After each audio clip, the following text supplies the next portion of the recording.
L'Ukraine, il risque fort d'en être question au G20, ce sommet diplomatique avec les 20 grandes puissances, un sommet qui vient de s'ouvrir à Rio de Janeiro. On va voir arriver Emmanuel Macron qui participe évidemment à cette rencontre. Emmanuel Macron qui arrive tout droit d'Argentine.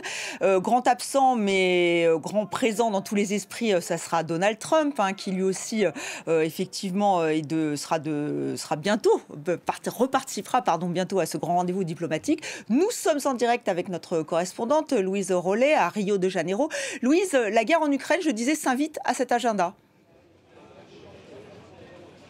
Oui, alors si officiellement les conflits internationaux ne sont pas au cœur de ce G20 dont la présidence brésilienne a donné comme priorité la lutte contre le changement climatique, la lutte contre la faim et la pauvreté dans le monde et enfin la réforme des institutions de gouvernance globale, on se doute qu'avec l'annonce de Biden hier, cela va venir perturber les négociations des chefs d'État des économies les plus puissantes du monde, d'autant plus qu'il y a un grand absent cette année. Il s'agit du président russe Vladimir Poutine qui est sous le coup d'un mandat d'arrêt de la Cour pénale internationale et qui donc évidemment ne peut pas se rendre au G20 de Rio. En tout cas, le doute persiste encore sur les accords qui seront trouvés sur les conflits internationaux par les représentants des 20 puissances mondiales et sur la déclaration finale et plus précisément sur comment vont-ils qualifier ces conflits internationaux. On le sait, il existe des désaccords entre les pays occidentaux et les pays dits du Sud global sur cette question. Le plus probable serait donc que cette déclaration finale ne contienne que des termes génériques et qu'elle évitera toute condamnation explicite aux pays qui sont actuellement engagés dans ces guerres.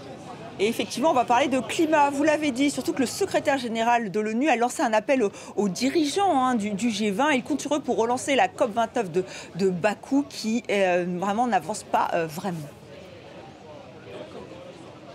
Oui, hier, à la veille de ce G20, il a affirmé que l'échec n'était pas une option contre le changement climatique.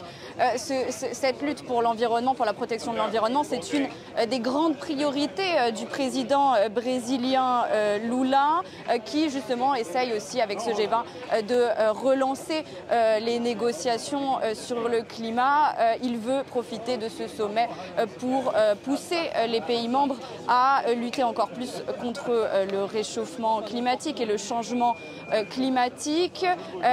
Lula qui a d'ailleurs de bons arguments pour notamment la transition énergétique. Le Brésil a une matrice énergétique qui repose en grande partie sur les énergies renouvelables. Également au Brésil, sous son mandat, la déforestation en Amazonie a atteint son plus bas niveau depuis 2015. Lula espère aussi relancer le débat sur le financement des pays riches dans la lutte pour la protection de l'environnement. En tout cas, Joe Biden, hier, en déplacement en Amazonie, a annoncé vouloir transférer 50 millions de dollars pour le fonds de l'Amazonie, un transfert qui doit encore être validé par le Congrès américain, désormais à majorité républicaine et avec le grand retour de Donald Trump en 2025 à la Maison-Blanche. On se doute que ces débats sur les questions climatiques risquent d'être à nouveau au point mort. Merci Louise Rollet.